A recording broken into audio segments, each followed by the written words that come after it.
Preventing patients from having any health problem is always becoming our goal, and we want to emphasize on that. To prevent you from having high blood pressure, diabetes, high cholesterol, overweight, all of these medical issues leading to major complication and heart problems, we want to stop it. And one of the elements we're noticing in the last few years, that sleep apnea is becoming one of the major factors contributing to these health problems, and the opposite. People or patients who has a high blood pressure and diabetes and overweight, there is a good relationship between that and abnormal pattern of sleep related to sleep apnea. And for that reason, today we are going to focus on sleep apnea.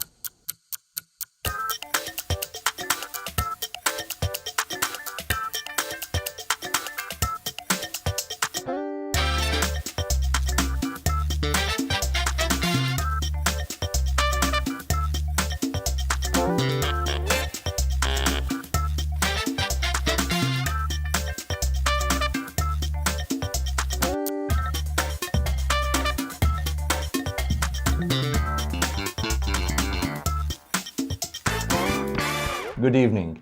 It's my pleasure today to discuss a subject probably every one of you has a relative or a husband, wife, family member who is complaining about, which is sleep apnea. Sleep disorder is a silent disease. Many people, they don't recognize it because they don't know anything about it. And unfortunately, that will lead to major complication and major outcome after that. And for that reason, this episode, we are going to focus on that disorder. And it's my pleasure to welcome a sleep specialist, Dr. Lou Tartaglia. Glad to be here. Thank you so much. Thank you for being here. The first question, how can we define sleep apnea? What is sleep apnea? Sleep apnea is really stopping breathing during sleep. There's two different types. There's central sleep apnea, where your brain doesn't send a signal to breathe, and the more common obstructive sleep apnea, where the throat closes up. And the oxygen levels drop while you're sleeping, and the person usually is snoring by that time because their throat is closing down.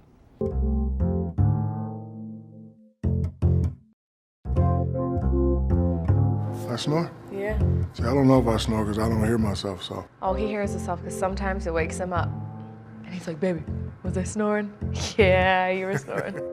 It usually happens when he's on his back, and then he gets into that deep snore, like it's deep. And then he stops. His chest would stop moving and everything, like he was not breathing. So I nudged him, like, babe, wake up. And then he'd catch his breath. I'm like, dude, you just stopped breathing in your sleep. And I saved him. So by having that kind of problem, does it affect the quality of sleep? That's why it's something important? Well, absolutely. What happens is during the night, the person starts to arouse. They start to wake up when their oxygen levels drop or when their throat closes up. So they have these little micro arousals. So maybe they're in bed for 8 hours, but they're only sleeping 6 hours. And then a whole series of things go wrong because of that. So what are the major risk factors to develop sleep apnea? The biggest one is weight gain. So a person gains weight in their 30s or 40s. There are a lot of people, though, that have narrow airways just because they're born that way. They're genetically made up with tongues that are closer to the back of the throat, or they've been snoring for a long enough period of time and their palate is stretched out and now it goes down deeper into the throat and gets in the way. Obstructive sleep apnea syndrome, or OSAS, is a sleep disorder involving recurrent episodes of cessation of breathing or decrease in airflow for 10 seconds or more while sleeping. People with OSAS may also experience hypopnea, which is described to be episodes wherein the breathing becomes abnormally slow and shallow. OSAS arises due to an obstruction of the airways. Obstructive sleep apnea syndrome can be caused by obesity, excessive relaxation of the throat muscles, or an abnormality in the structure of the airways. Obesity can produce extra fat in the neck area that can put too much pressure to the airway, thus causing it to narrow down. sleep causes the throat muscles to relax. If the throat muscles relax excessively, they cause the airway to narrow down or get completely closed. Excessive relaxation of the muscles can be due to drinking alcohol at night, usage of sedatives, and smoking. A deviation in the structure of the airways, such as having enlarged tonsils, an enlarged tongue, excessive tissues or a tumour in the airway, and small or receding lower jaw can cause upper airway obstruction leading to OSAS. A person who snores loudly, has excessive sleepiness, experiences morning headaches, does not feel rested after sleeping, and has a dry mouth after waking up can be considered to have obstructive sleep apnea syndrome. So somebody who's sleeping continuously on his sides because he sleeps better on his sides and develops a rotator cuff injury or a neck injury, chances are he's sleeping on his side because he has a deviated septum, and his brain has figured out that he needs to breathe through the larger nostril, and he's helping his tongue fall away from the back of his throat so he can breathe. So the apnea causes him to sleep on his side. Somebody with high blood pressure may have high blood pressure because he's been desaturating for his oxygen has been dropping for a number of years, and it's caused the secretion of inflammatory cytokines, and he's developed hardening of the arteries.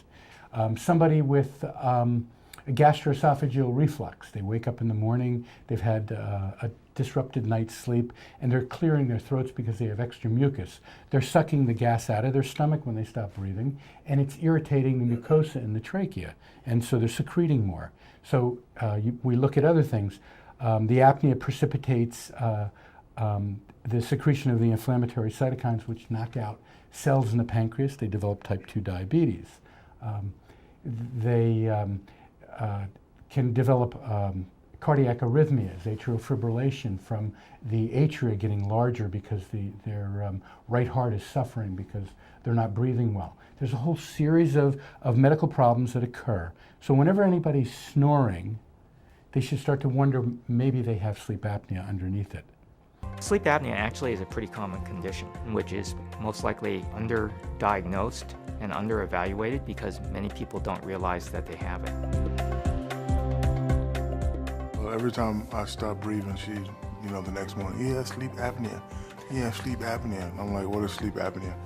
Well, sleep apnea is a condition where a person is unable to get air into their lungs when they fall asleep. Every time the person stops breathing, they wake up. They stop breathing, they wake up. And that exposes the body to a myriad of really adverse stresses. And that does have consequences. Irritability, can't focus and maintain attention. They're unable to sleep in the same bedroom with their bed partner or spouse. There's about a 7-fold increased risk of motor vehicle accidents. It's linked with the obesity epidemic, to being linked with cardiovascular or heart disease. High rates of stroke, diabetes, and even mortality. And so now we gotta fix it.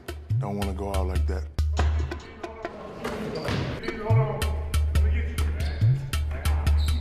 Now, that does not mean everyone snoring has a sleep apnea. Right. Somebody who snores and has no sleep apnea just has pathological snoring.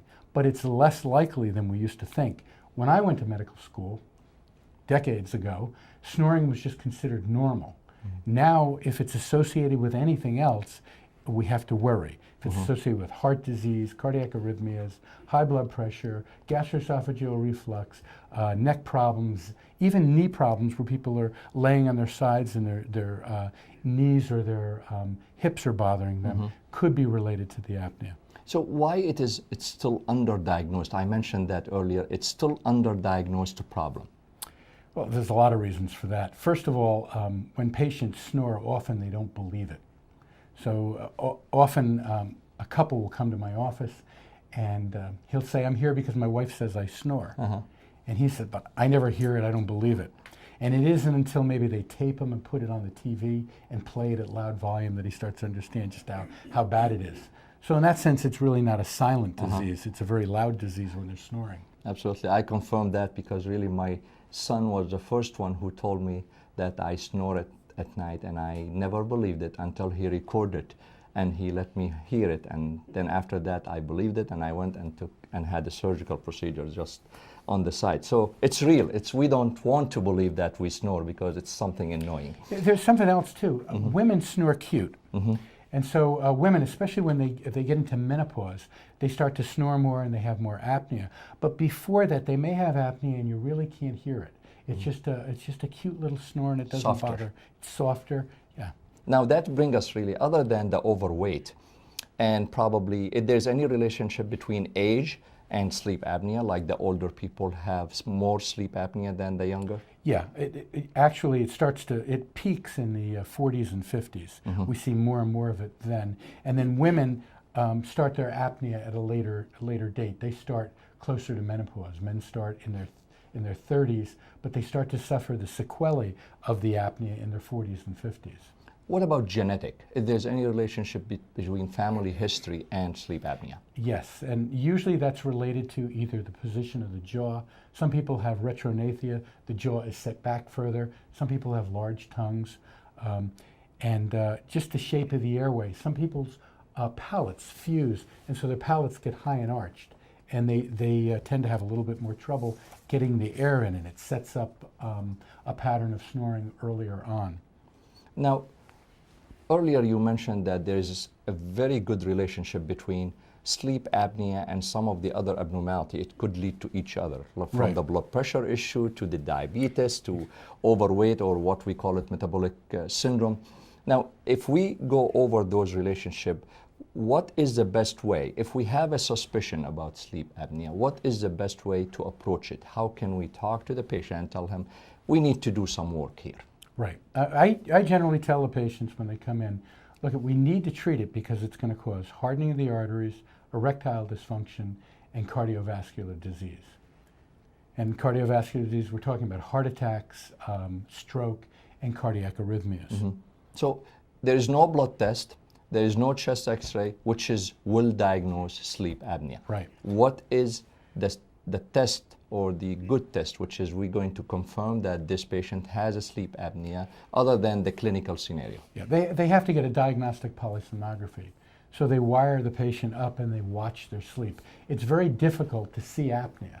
You know, if somebody's stopping breathing in bed next to you, you may not even notice it because it's so subtle.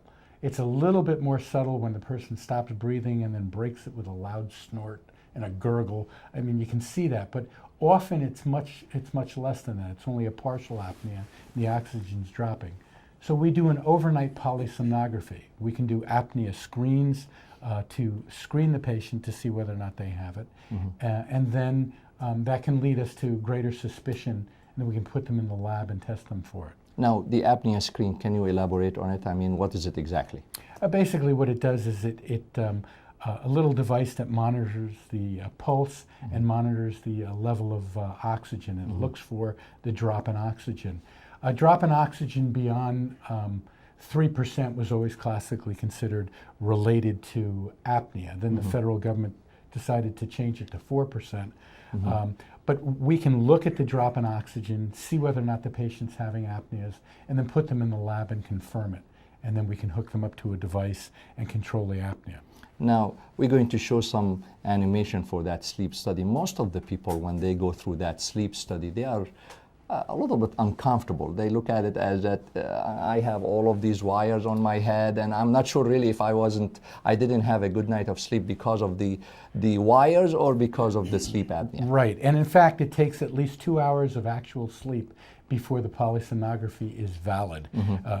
Statistically, we need to get at least 2 hours of sleep. And most patients actually sleep well in a sleep lab. We can give them sleeping pills to help them. But they wire their head up for an EEG, near their eyes for rapid eye movement sleep, under their nose, on their chin, EKG leads, an oxygen sensor, a belt, and leg leads. And then we say to them, we want you to sleep on your back. And most patients with apnea sleep on their sides so that they can breathe better. So yeah, sometimes it's a little bit of a problem, but most patients are so sleepy that when we get them into the sleep lab, they don't have a problem. Now, you mentioned earlier about the possible etiology of the sleep apnea between central and obstructive. Does that mean also there is a different treatment approach for both problems, and what are the steps to treat the sleep apnea? There's actually different machines for central and obstructive. So for obstructive sleep apnea syndrome, we put a mask on the nose or around the nose and mouth, and it puts a little bit of back pressure against the airway and puffs the airway open. So, Shaq, one of the things that we talked about. I'm meeting with the sleep doctor, my main man, Dr. C. You know, he said he wanted me to be part of his sleep study. We arranged for an overnight recording in which we could actually find out whether Mr. O'Neill has sleep apnea. So tonight, electrodes on the head, and they're going to study the brain waves. Hopefully my REMs and my non-REMs. See, I read that, my rapid eye movements. Oh, and the end is the what?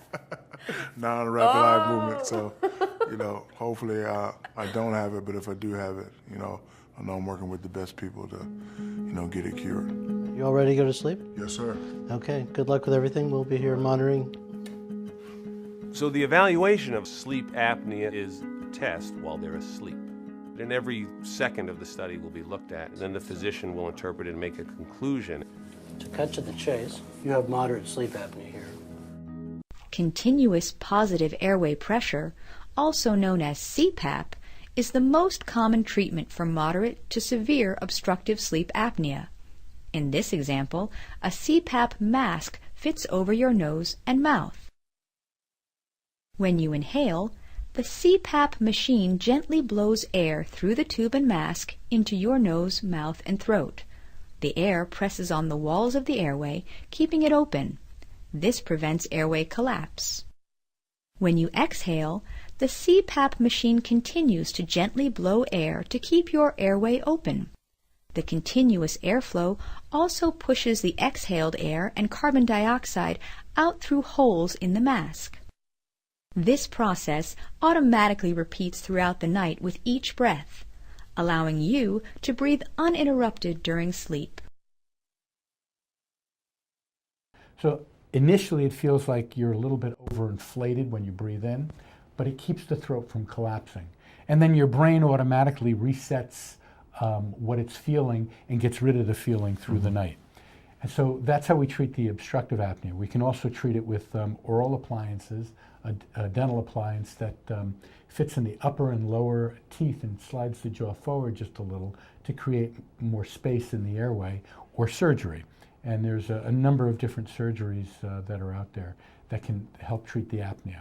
But the Cadillac of care, the standard really is to try the CPAP first. And the CPAP helps us determine whether or not the oral appliance will work or whether the surgery will work, because we can determine that by looking at the pressures that it takes to control it with CPAP. For central apnea, we have these machines that send out a little sonar pulse. If the airway is open and it goes all the way down to the lungs, it doesn't bounce back. The machine acts like a ventilator and inflates the person, or gives them a respiration, just like they're in the ICU. If it's closed, it raises the pressure, and it does it automatically on the fly. So these are like really advanced and very sophisticated machines. Sure. Going into the treatment, I mean, most of the people tell you that I already got diabetes, I'm already overweight, I'm not able to lose weight. And what's the difference? If I have that CPAP, actually it's going to make my night more miserable. Why it's important to emphasize on how to continue using that CPAP? Well, actually, if we can get somebody to sleep 7.5 hours or more, their food choices change. The amount of salt in their diet goes down without them being aware of it, and the amount of sugar that they eat goes down. And they tend to lose a little bit of weight or to normalize their weight. When you sleep less than 6 hours, so you're in bed, let's say for 7.5 hours of sleep, 30 minutes of pillow talk, and then during the night you disrupt the sleep and it's less than 6 hours, your body automatically eats more food because it assumes that you were up working and you didn't sleep enough because you had something to do. And so you instinctively take a couple hundred calories extra. So what I see in my practice is somebody with disrupted sleep eating 200 extra calories a day will gain 1 pound a month for months and months and months. So they come in after 5 years of apnea, they've gained 60 pounds. Or after 10 years, they've gained 100 pounds, which is really enormous. And what happens is, if we can get the sleep normalized, the ability to lose weight will improve a little. but they won't keep gaining weight. They'll at least stabilize there. And then we try to get them to change their lifestyle and gradually reduce their intake. And really, we see it in our practices when we are talking about sleep apnea. One of the first signs which the people report to us is feeling tired, fatigued, sleepy all day. And really, we send them for the sleep study if there's a clinical suspicion, because really, as soon as they get the treatment, it's tremendous improvement in their clinical scenario. Is that a general it's about 3/4 of the patients, about 25%, the sleepiness doesn't go away. And we sometimes have to use a wake-promoting agent. They've actually damaged the wake-promoting area in the brain, and sometimes it takes a year or two for it to come back. But we test for the level of sleepiness on every visit. They have a form that they fill out. It's an Epworth scale, and we look to see whether or not their sleepiness is improving. We measure by looking at how sleepy are they when they're sitting still, when they're watching television, when they're relaxing after lunch, do they take naps during the day, when they're reading, and then we add up the score and we keep track of it because we want to see that improve. That's great. This is known as obstructive sleep apnea. Sleep apnea can cause fragmented sleep, shorter lifespan, reduced quality of life, and even death. A comfortable and effective option for treating obstructive sleep apnea is with a custom-made, removable sleep appliance that a dentist trained in the treatment of sleep apnea can provide. With the sleep appliance in place, the lower jaw is prevented from falling back, keeping the tongue forward and the airway open. Often this will reduce or eliminate snoring and sleep apnea, providing the body with deep, restful sleep. Now, you mentioned one of the treatment approach other than the changing lifestyle and the CPAP is the mouthpiece. I mean, is that something done by the dental specialist, or it can be bought from anywhere? I refer patients every week, 1 or 2 patients a week to dentists. It's for people who have apnea where their pressure is 11 or less. They have a very, very good response to it. A little bit higher, they have a partial response. What they do is they wear it, they adjust it over the course of a couple of months, then they go back in the lab to demonstrate that it's working.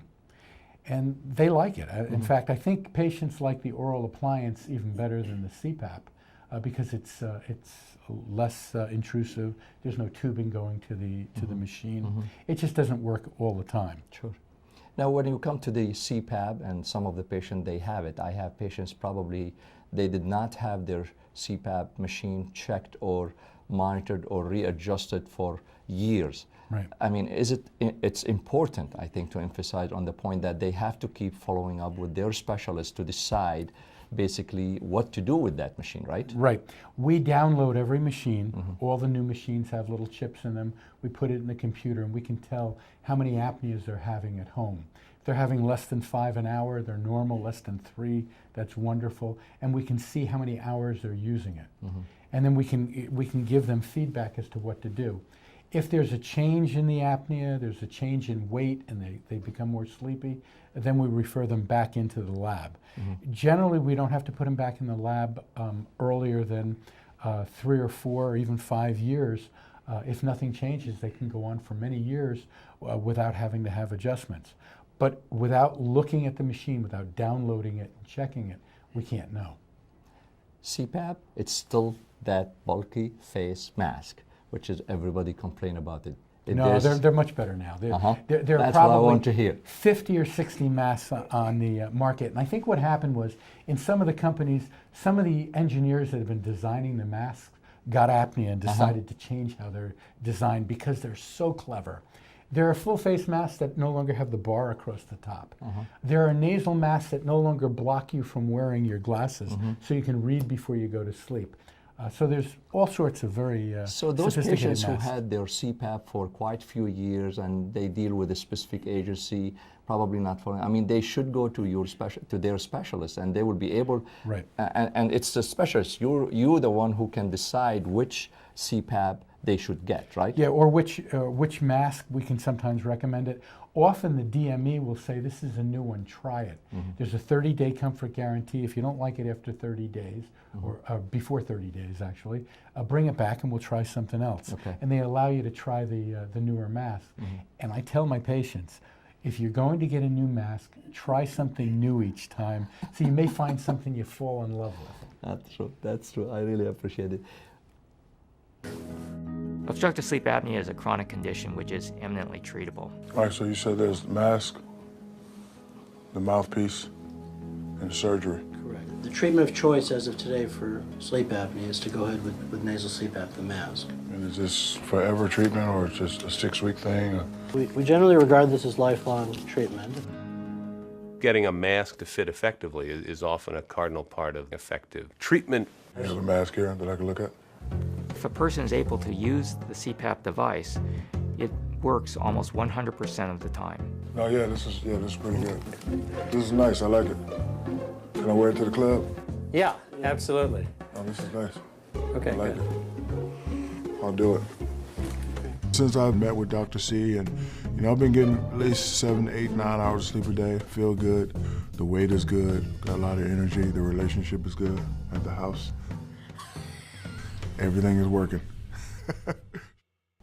Finally, I want, from your expertise, from dealing with many, many patients who had sleep apnea and sleep disorders, what's your advice to all of those people in general? How can we discover this problem at the early stage before it causes that many possible complications and health problems? Yeah, if you're snoring, somebody's telling you you're snoring, and you have high blood pressure or gastroesophageal reflux, or your hemoglobin A1C is a little bit elevated, or you've been gaining weight, or you're waking up with headaches, or you only sleep well when you're sleeping on your sides, then you probably need a sleep study. And it would behoove you to go get tested, because you can prevent all the other things that could happen. In 15 to 20 years, untreated apnea turns into a cardiac cripple, and that's a tragedy. They should get that study as soon as possible, Right. because time waits for no one. That's right. That's right. Thank you so much. We really appreciate all of the information. Very helpful. I have no doubt that all of our viewers are going to enjoy the show. Thank you. Thank you. Now you heard everything about sleep apnea. You know the details. So if you are someone who snores, who has some problems like heart problem, like arrhythmia, high blood pressure, high cholesterol, diabetes, overweight, and you are snoring, please talk to your family doctor, talk to your specialist, because it's so important to have that screening test about sleep apnea, and the treatment is so simple, could lead to save your life, save you from any major health problem in the future, because always remember, time waits for no one.